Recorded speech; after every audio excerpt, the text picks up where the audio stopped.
শুধু শুধু রাগ করছো তুমি, মা। তোমার কথা সবসময় মনে পড়ে আমার। বাবা যখন নেই তখন তুমিই তো জগতে আপনার একমাত্র আপনজন। মহিলার কণ্ঠে তবুও রাগ। হুহ, তোর ওসব তেলবাজি আমি সব বুঝি। গত 12 বছরে হাতে গোনা অল্প কয়েকবার তোর ফোন পেয়েছি, সেটাও প্রতিবার তোর বিডি সিগারেটের জন্য জেলখানায় টাকা পাঠাতে বলেছিস। বলি, তোর বিধমা মাটা এই অজপাড়াগায় এতগুলো বছর কিভাবে বেঁচে আছে, কেমন আছে, সেসব কখনো জিজ্ঞেস করেছিস? পুরুষ কণ্ঠে অনুনয়। ওহ মা, সেটাই বলতেই তো ফোন দিলাম। অবশেষে আগামীকাল আমার সাজার মেয়াদ শেষ হচ্ছে। জেল থেকে বেরিয়েই সরাসরি তোমার ওখানে এসে উঠব। এখন থেকে সবসময় তোমার দেখাশোনা করার জন্যই তো আসছি আমি। মহিলা কণ্ঠটা মুখ ঝামটা দেয়। দেখাশোনা করা না চাই? অন্য কোথাও যাবার জায়গা নেই সেটা বল। তাই বাধ্য হয়ে মার কাছে আসা। পুরুষ কণ্ঠে কাতর অনুরোধ। সত্যি বলছি মা, বিশ্বাস করো। তোমাকে কতকাল দেখি না বলেই ছাড়া পাওয়া মাত্রই তোমাকে দেখতে মন আকুল হয়ে আছে। আগামীকাল থেকেই এতদিনের জমানো সব গল্প করব আমরা মা ছেলে। তারপরেও গজগজ চলছেই। ওরে বাবা, খুব পটানো শিখেছিস দেখি মাকে। মায়ের কাছে চাওয়া মাত্র সবসময় টাকা পয়সা পেয়ে যাস বলেই না আমার এত্ত কদর। না হয় সেই কবে খড়গপুর যাবার পরপরই মাকে ভুলে গেছিস, সে আমার জানা আছে। ছেলের কণ্ঠে স্মিত হাসি। আহারে, কি যে বলো না তুমি। একমাত্র সন্তান কখনো নিজের মাকে ভুলে যেতে পারে? চোখের আড়াল হলেও তুমি কখনোই আমার মনের আড়াল হওনি। এবার মহিলা কণ্ঠটা খানিকটা আবেগী হয়। আচ্ছা হয়েছে বাবা, হয়েছে। কাল বাড়ি আয়। আমি দুপুরে তোর পছন্দমতো খাবার রেঁধে রাখবনে। ছেলে কণ্ঠে সন্তুষ্টি। ঠিক আছে মা, তাহলে রাখছি। কাল দেখা হচ্ছে। পশ্চিম মেদিনীপুর জেলার খড়গপুর শহরের জেলখানা থেকে ছেলে আকাশ ও গ্রামে থাকা তার মা কাকলির মোবাইল ফোনালাপ শেষ হল। আকাশের পুরো নাম শ্রী আকাশ চন্দ্র ব্যানার্জি। তার বর্তমান বয়স 36 বছর। গত 12 বছর যাবৎ জেল খেটে অবশেষে ছাড়া পাচ্ছে সে। 24 বছর বয়সে খড়গপুর বিশ্ববিদ্যালয়ের পড়াশোনার পাঠ চুকিয়ে শহরের এক বড় মাপের ব্যবসা প্রতিষ্ঠানে চাকরিতে ঢোকার ঠিক 1 মাস পরেই প্রতিষ্ঠানে দুর্নীতির দায়ে জেলে যায় সে। তবে আকাশ আসলে ছিল নিরপরাধ। তাকে ফাঁসানো হয়েছিল ষড়যন্ত্র করে। তার নামে হওয়া অর্থ আত্মসাতের মামলার মূল হোতা তার অফিসের বস, যার বউকে আকাশ চাকরিতে ঢোকার 1 সপ্তাহের মাথায় এক অফিস পার্টিতে গিয়ে বউয়ের সাথে ওই এনজয় করে। প্রতিশোধ হিসেবে তাকে ফাঁসিয়ে দেয় বস। আসলে আকাশ ব্যানার্জির এর বাতিকটা গ্রাম থেকে পড়ালেখার জন্য খড়গপুর এসেই রপ্ত হয়। আজ থেকে 20 বছর আগে মাত্র 16 বছরের কিশোর বয়সেই বাবা-মাকে ছেড়ে শহরের কলেজ বিশ্ববিদ্যালয়ে পড়তে আসা ছেলে আকাশ তখন থেকেই তার সহপাঠী বান্ধবী, সিনিয়র জুনিয়র সবাইকে পুটিয়ে এই নিষিদ্ধ অভ্যাস আয়ত্ত করে। মেয়েদের সাথে মিলেমিশে তাদের বিছানায় তুলতে সিদ্ধহস্ত হওয়ায় অফিসে জয়েন করার মাত্র 1 মাসেই বিভিন্ন বয়সের বিভিন্ন গড়নের ছোট থেকে বড় সব বয়সের মহিলা সহকর্মীদের সাথে এসব কাজ করেছে। এমনকি পুরুষ সহকর্মীদের বউদেরও সে রেহাই দিত না। এই অসাধারণ গুণের অধিকারী আকাশকে অল্পদিনেই অফিসের অনেক মানুষ হিংসা করতে শুরু করে। অন্যদিকে শ্রীমতী কাকলি রানী ব্যানার্জি বা কাকলি নামে পরিচিত আকাশের মায়ের বর্তমান বয়স 56 বছর। পশ্চিম মেদিনীপুর জেলারই ঘাটাল লোকসভার অন্তর্গত বাসুদেবপুর গ্রামে থাকে। আজ থেকে 16 বছর আগে গ্রামের মুদি দোকানি কাকলির স্বামী বা আকাশের বাবার রোড দুর্ঘটনায় অকাল মৃত্যুর সময় কাকলির বয়স তখন 40 বছর।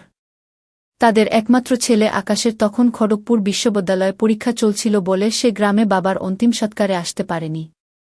বাবার মৃত্যুর সময় আকাশের বয়স ছিল 20 বছর মাত্র। তখন থেকেই বিধবা কাকলি একাই ঘর সংসারের সব কাজ সামলানোর পাশাপাশি আজ উপার্জনের একমাত্র সম্বল মুদি দোকানটিও একাই চালাত। কর্মঠ সংসারী নারী কাকলির দোকানের সামান্য আয় বাঁচিয়ে ছেলের শহরে পড়ালেখার সমস্ত খরচ মিটিয়েছে। এমনকি জেলে যাবার আগে ছেলের মামলা মোকদ্দমার ব্যয়, তার গত 12 বছরের কয়েদি হিসেবে থাকার সিগারেট চায়ের খরচ সবই কাকলি পাঠিয়েছে গ্রাম থেকে। ছেলেটা বিধবা কাকলি জগত সংসারে একমাত্র আপনজন। তাই ছেলের জন্য ভালোবাসার অন্ত নেই তার। কিন্তু কাকলির চাপা অভিমান, আকাশ সেভাবে কখনোই তার মায়ের পরিশ্রম বা ভালোবাসার মূল্য দেয়নি ঠিকমতো। এমনকি বাবার মৃত্যুর পর জেলে যাবার আগের 4 বছর বিধবা মাকে দেখতে গ্রামে পর্যন্ত আসে নাই সে। কাকলি ছেলেকে আসার কথা বললেই পরীক্ষা পড়াশোনার অজুহাতে এড়িয়ে যেত ছেলে। আসলে শহুরে মেয়ে বা নারীদের পেয়ে মাকে সময় দেওয়ার কথা মাথায় আসত না তার। স্বামীর মৃত্যুর পর গত 16 বছর বাসুদেবপুর গ্রামের নিভৃত কোণে একাই কাটিয়েছে মা কাকলি। এমন পরিস্থিতিতে পরদিন জেল থেকে ছাড়া পেয়ে তাই সরাসরি মেদিনীপুরের নিজ গ্রামে মায়ের কাছে ফিরে আসে ছেলে। ঘরের ছেলে এতগুলো বছর পর অবশেষে ঘরে ফিরল কিশোর পেরিয়ে। তরুণ পেরিয়ে সে এখন ৩৬ বছরের হাট্টাকাট্টা মরদ। গ্রামের বাড়িতে পৌঁছতেই দেখে মা সদর দরজায় তাকে অভ্যর্থনা জানাতে দাঁড়িয়ে আছে। নিচু হয়ে মা কাকলিকে পা ছুঁয়ে প্রণাম করে আকাশ। আদরের ছেলেকে তৎক্ষণাৎ বুকে টেনে নিল মা। কান্না ভেজা আবেগী সুরে বলে, অবশেষে তুই এসেছিস বাপ। আমরা মাটাকে রেখে বিদেশ বিভুয়ে কতই না কষ্ট করলি। এতদিন পর বিধবা মাকে মনে পড়ল তোর? মাকে ধরে, আহারে কি যে বলো তুমি মা। নিজের একমাত্র পরিবারকে কোনো ছেলে ভুলতে পারে? ওসব শহর বিদেশের সবকিছু ছেড়ে ছুড়ে একেবারেই চলে এলাম, তবে এখন থেকে ছেলে হয়ে মায়ের সেবা করাই আমার একমাত্র কর্তব্য। বলিস কি রে, তোর মতো খড়গপুর বিশ্ববিদ্যালয় পড়া ছেলে গ্রামে কি করবি? তোর পছন্দমতো চাকরি কি এই অজপাড়া গায়ে হবে কোনো দিন? শহরে ছাড়া তোর উপযুক্ত কাজ কোথায় এই বাসুদেবপুর গ্রামে? শহরে আর ফিরছি না আমি মা। শহরের মানুষজন বড়ই কুটিল, দুর্জন, ষড়যন্ত্রকারী। দেখলে না, গত ১২ বছর বিনা দোষে জেল খাটতে হল। আসামি পরিচয় এমনিতেও শহরে আর কোনো চাকরি জুটবে না ভাগ্যে। এই গ্রামেই একটা কিছু করে নিব মা, তুমি চিন্তা কর না। সে বুঝলাম তোর খড়গপুর ফেরার পথ নেই, কিন্তু গ্রামে চাকরি না পেলে হতাশ হয়ে মাকে ছেড়ে আবার কলকাতা চলে যাবি না তো? একেবারেই নয় মা। কলকাতা তো কোনো দূরের কথা, এই গ্রামের বাইরে আর কখনো কোনো দিন পা পড়বে না মোর। এই তোমায় গা ছুঁয়ে কথা দিলাম। দেখিস, কিছুদিন পর শহরের টানে আবার মতো বদলাবি না তো। তোর ভরসা নেই, শহুরে ছেলের কি আর এতদিন পর গ্রামের জীবন পছন্দ হবে? বিলক্ষণ পছন্দ হবে মা। এই গ্রামে আমার নাড়িপোতা। কিছুদিন এই গ্রামের জীবনে খাপ খাইয়ে নিতে পারব। তুমি পাশে থাকলে মা, এসব কোনো ব্যাপারই না। কোনো কাজ না পেলে না হয় বাবার রেখে যাওয়া মুদি দোকানের কাজই হাত দেব। মা যেন হতবাক, বলিস কি রে, বিশ্ববিদ্যালয় পাশ ছেলে গ্রামের মুদি দোকানি করবি? মাথা ঠিক আছে তোর, নাকি সহজ সরল মাকে ঢপ মারছিস তুই? হাহা, মোটেও গুল বা মিথ্যে নয় মা। বিশ্ববিদ্যালয় পাশ ছেলেরা এখনকার যুগে কতই না পৈতৃক ব্যবসার কাজ করছে ইদানিং, তুমি জানো না বুঝি। আরও বড় কথা, তোমার বয়স হয়েছে। এমনিতেও এই মুদি দোকান চালানোর পরিশ্রম তোমার শরীরে আর পোষাবে না। আমি যখন এসেছি, মুদি দোকানটা আমিই সামলে নিব না হয়। তুমি কেবল ঘর সংসারের গেরস্তি কাজ করবেক্ষণ। মায়ের শরীরের কথা উঠায় আলিঙ্গন ছেড়ে গ্রাম্য নারী মাকে এত বছর বাদে ভালো করে দেখতে নজর বুলাল আকাশ। তার মা শ্রীমতী কাকলি রানী ব্যানার্জির গায়ের রং বাঙালি নারীর মতো শ্যামলা, ফর্সাও নয় আবার কালোও নয়। মায়ের হাইট বাঙালি নারীদের মতোই, বেশি লম্বা নয়, ছোটখাট গড়নের। বয়সের কারণে ওজন আগের থেকে বেড়েছে। খুবই লোভনীয়, আকর্ষণীয় হওয়ায় বিধবা মার পেছনে গ্রামের সব ছেলেবুড়োর নজর থাকে সর্বক্ষণ। বিধবা হবার জন্য চিরায়ত বাঙালি গ্রামীণ নারীর মতোই সাদা শাড়ির সাথে সাদা ব্লাউজ পরে। একরাশ চুল মাথায় খোপা করা তার।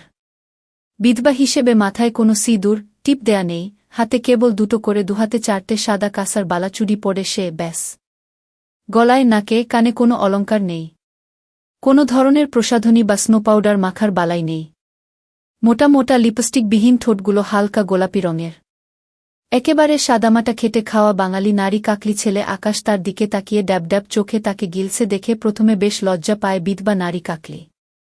স্বামী মৃত্যুর এতগুলো বছর পর তারই বাড়ির উঠোনে দাঁড়িয়ে তাকে জরিপ করছে বাড়ির কোনো পুরুষ, যেই পুরুষ আর কেউ নয় বরং তার পেটের সন্তান। বিষয়টা কেমন যেন অন্যরকম অনুভূতির শিহরণ জাগাল তার। অনির্বচনীয় একটা কিছুর উদ্রেক হল তার দেহমনে। কিছুক্ষণ পর কাকলি সামলে উঠে চোখ মেলে সামনে দাঁড়ান একমাত্র ছেলেকে দেখতে লাগল। ভীষণ অবাক হয় ছেলেকে দেখে সে। বাবা গো বাবা, সেই 16 বছরের কিশোর ছেলেটি আর নেই। আকাশ দিব্যি মর্দের মতো দামড়াচমড়া গড়নের পুরুষ দেহের যুবকদের মতো দেখতে হয়েছি দেখি, মনে মনে ভাবে কাকলি। আকাশ দেখতে একেবারে আর 10টা বাঙালি শহুরে ছেলের মতোই। জেল খেটে রোদে পুড়ে কিছুটা তামাটে মুখমণ্ডল, ক্লিনশেভ করা চৌকোনা আকৃতির পুরুষালী মুখ। একসময় পেটানো স্বাস্থ্যের হলেও জেল খেটে ও বয়সের জন্য বেশ নাদুস দেহ। পেটে হালকা ভুডিও আছে আকাশের। শহুরে কেতায় ফুল প্যান্ট ও ফুলহাতা শার্ট, কোমরে বেল্ট দিয়ে গুজে পড়া ছেলের কাঁধে একটা ব্যাগে জেল থেকে পাওয়া সব কাপড়চোপ। সব মিলিয়ে গত 16 বছর আগে স্বামীর মৃত্যুর আগে সর্বশেষ দেখা অল্পবয়সী ছেলের সাথে এই যুবক ছেলের বিস্তর পার্থক্য উপলব্ধি করে কাকলি। শহুরে বিভীষিকায় পোট খাওয়া এই ছেলে এখন আর সেই ছোট্টটি নেই। মা তাকে হা করে দেখছে দেখে মুচকি হাসে আকাশ। হাসতে হাসতেই বলে, কি দেখছ তো মা? তোমার ছেলেকে এতদিন বাদে দেখে পছন্দ হয়নি বুঝি? কয়েদিদের মতো বিশ্রী হয়েছি বুঝি দেখতে? যাহ, কি যে আজেবাজে বলিস তুই। তুই কয়েদিদের মতো জঘন্য দেখতে নয় মোটেও, বরং উল্টো। কি সুন্দর সুপুরুষ দেখতে হয়েছিস, একেবারে খাঁটি বাঙালি নায়ক। চ্যানেলের নাটকে দিব্যি নায়কের রোল দেয়া যাবে তোকে। বাহ, তা বেশ তো। এই বেলা আমিও বলে নেই, তুমিও কিন্তু দেখতে বেশ সুন্দরী হয়েছ মা। এই এতগুলো বছর বাদে তোমাকে দেখে খুব ভালো লাগছে আমার। মা ঈষৎ লজ্জা পায়। যাহ, তোর বাপ মরার পর তো কেবল বুড়ি হচ্ছি আমি, সুন্দরী না ছাই। আমাকে দেখবেই বা কে, যত্নই বা নিবে কে? তাই এই ৫৬ বছরে আরও বেশি বুড়িয়ে গেছি রে বাপজান। না না, কক্ষনো না। কে বলেছে তোমাকে যে তুমি বুড়িয়ে গেছ? একেবারে বাজে কথা। তুমি তো বুড়ি হওনি মোটেও, বরং বয়স বেড়ে আরও পরিণত নারীর সৌন্দর্য এসেছে তোমার দেহে। কেউ বলবে না গো তোমার বয়স ৫৬ বছর, মা। তোমাকে দিব্যি ৪০ বছরের বৌদি হিসেবে নাটকে চালানো যাবে বইকি। মা যেন আরও বেশি লজ্জা পায়। যাহ ভাগ, আবারও ঢপ ছাড়ছিস তুই। যা, আর কথা না বাড়িয়ে খেয়ে নে। বেলা গড়িয়ে দুপুর। গোসল করে লুঙ্গি পরে খেতে আয়। আমি নিজে সব রেঁধেছি তোর জন্য। মার কথায় বাসায় ঢুকে জেলখাটা ছেলে। মায়ের আদরে গ্রামের জীবনে এবার অভ্যস্ত হবার পালা আকাশের। কাকলির বাসাটা পাকা বাড়ি হলেও দোতলা ঠিক নয়, দোতলার অর্ধেকটা করা আছে, বাকি অর্ধেকটা খোলা ছাদ। একতলায় বড় একটা মুদি দোকান। চাল ডালতেল থেকে শুরু করে সাবান, লোশন, বিস্কুট সবই পাওয়া যায় দোকানে। একতলার পেছনে রান্নাঘর ও পানি উঠানো টিউবওয়েল। বাড়ির পেছন দিয়ে সিঁড়ি গেছে দোতলায়। দোতলার অর্ধেকটা নিয়ে কেবল একটা বড় ঘর, যেখানে কাকলি রানী থাকে, ঘরের সাথে লাগোয়া একটা গোসলখানা। ঘরে ডাবল বেডের খাটটা সেই আকাশের বাবা থাকতে কেনা। দোতলার বাকি পুরোটাই খোলা, আলকাতরা মাখা সিমেন্টের ছাদ। পুরো বাড়িতে একটাই ঘর বলে আকাশের শোয়ার বন্দোবস্ত হয় দোতলায় মার ঘরের সামনের খোলা ছাদে। সিঙ্গেল চৌকি পেতে তাতে রাতে ঘুমোবে আকাশ। বাথরুম হিসেবে মার ঘরের কমন বাথরুম ব্যবহার করবে। পুরো দেড়তলা বাড়িতে মানুষ বলতে কেবল মা ছেলে। ঘরের সব কাজ কাকলি একাই করে বলে কোনো ছুটা বা বান্দা চাকরানি বা বুয়া নেই। এভাবে পৈতৃক নিবাসে মার হাতের সুস্বাদু রান্না খেয়ে বেশ সময় কেটে যাচ্ছিল আকাশের। ১ মাস পর সে বোঝে গ্রামে তার মতো শিক্ষিত ছেলের উপযুক্ত কোনো চাকরি বাকরি নেই। হয় কৃষিকাজ, নয়তো বাবার দেয়া দোকানদারি, এই দুটোর একটা করতে হবে তাকে। এছাড়া প্যান্ট শার্ট ছেড়ে গ্রামের গরম আবহাওয়ায় খালি গায়ে লুঙ্গি পরতে পরিবর্তিত আকাশের কাছে গ্রামের জীবনটা কিছুদিন পরেই খুব নিরানন্দ, উৎসব বিমুখ, পানসে লাগতে থাকে, ঘেমি কাটাতে ফোনে তার পুরনো সব শহুরে বান্ধবীদের সাথে কথা বলে সময় কাটাতে থাকে সে। তাদের সাথে সে উত্তেজিত বাক্যালাপ চালা। সেই যে জেলে যাবার আগে শেষ কবে ১২ বছর আগে ওসব কাজ করেছে আকাশ, তারপর থেকে আজ অবধি হাত দিয়েই কাজ চলছে তার। আসলে সত্যি বলতে কি, জেলখানার কয়েদি হিসেবে গত ১২ বছরে শারীরিক বা মানসিক কষ্টের চেয়ে নারীদের সাথে এনজয় করতে না পারার কষ্টটাই জেলে বেশি অনুভব করেছিল আকাশ। মায়ের গ্রামের বাড়ি এসেও এনজয় করার অনুপস্থিতি অসহনীয় লাগতে থাকে তার। গ্রামের অন্যান্য নারীছুড়িরা জেলখাটা আসামি হিসেবে ভয় পেয়ে তার সাথে মিশে না কেউ। বিবাহের বয়সী ৩৬ বছরের জোয়ান ছেলের সাথে গ্রামের কোনো নারী কথা বলার সাহস করে না, ওসব তো পরের কথা। তাই রোজ রাতে খেয়ে দেয়ে মা ঘুমনের পর খোলা ছাদে বিছানো নিজ চৌকিতে শুয়ে মোবাইলে ছাইপাস দেখে দিন কাটছিল আকাশের। এভাবেই পেরো ১ মাস। ১ মাস পর কোনো একরাতে হঠাৎ তুমুল বৃষ্টি নামায় আকাশের খোলা ছাদে ঘুমোনোর উপায় থাকে না। মা কাকলির কথামতো মায়ের ডাবল বেডের খাটের পাশে মেঝেতে তোষক পেতে শোয় সে কিছুক্ষণ বাদে। মা ঘুমিয়েছে ভেবে রোজকার অভ্যাসমতো মেঝের বিছানায় শুয়ে মোবাইলে ভিডিও দেখে হস্তশিল্প করে শান্তির ঘুম দেয় সে। মা কিছু টের পায়নি ভেবে ছেলের ধারণা ছিল সম্পূর্ণ ভুল। রাতের বেলা ছেলের এসব কর্মকাণ্ডে মা খাটের নিচে উকি দিয়ে ছেলের অলক্ষ্যে পুরো ঘটনাটাই চাক্ষুষ করে। সে রাতে ছেলে ঘুমোনোর পর চুপিসারে উঠে ছেলের মোবাইল ঘেটে দেখে কাকলি। মা কাকলি নিমিষেই সবই বুঝে ফেলে। তার ছেলে যে শহরে যাবার পর থেকেই নারীর সঙ্গে অভ্যস্ত ছিল, সেটা মিলিয়ে নেয় কাকলি। জেলখানার ১২ বছরের তার স্বাদ বঞ্চিত ছেলের ক্ষুধা যে আরও উগ্র, বেপরোয়া হয়েছে, সেটাও আঁচ করতে পারে সে। কাকলি অভিজ্ঞ নারী, সে মা হলেও নারী হিসেবে জানে তার একমাত্র সন্তান বিবাহের উপযুক্ত। শহুরে অভিশপ্ত জীবনের ওসব অনুক্ষণে নারীরা আবারও ছেলেকে ফুসলিয়ে তার থেকে দূরে নিতে পারে বা ছেলেকে বিপথে টানতে পারে, সে সম্ভাবনা ছেলের ভবিষ্যৎ জীবনের জন্য আরও খারাপ পরিণতি আনতে পারে। সব মিলিয়ে মা কাকলি ব্যানার্জি সিদ্ধান্ত নেয় ছেলেকে আরও কাছে টানতে হবে তার। মা হিসেবে শুধু নয়, নারী হিসেবেও ছেলেকে তৃপ্ত করতে পারলেই এসব বদভ্যাস কাটাতে পারবে আকাশ। ঘরের একমাত্র নারী হিসেবে ছেলেকে আরও উস্কে দিয়ে তার প্রতি অনুরক্ত করার সংকল্প করে কাকলি।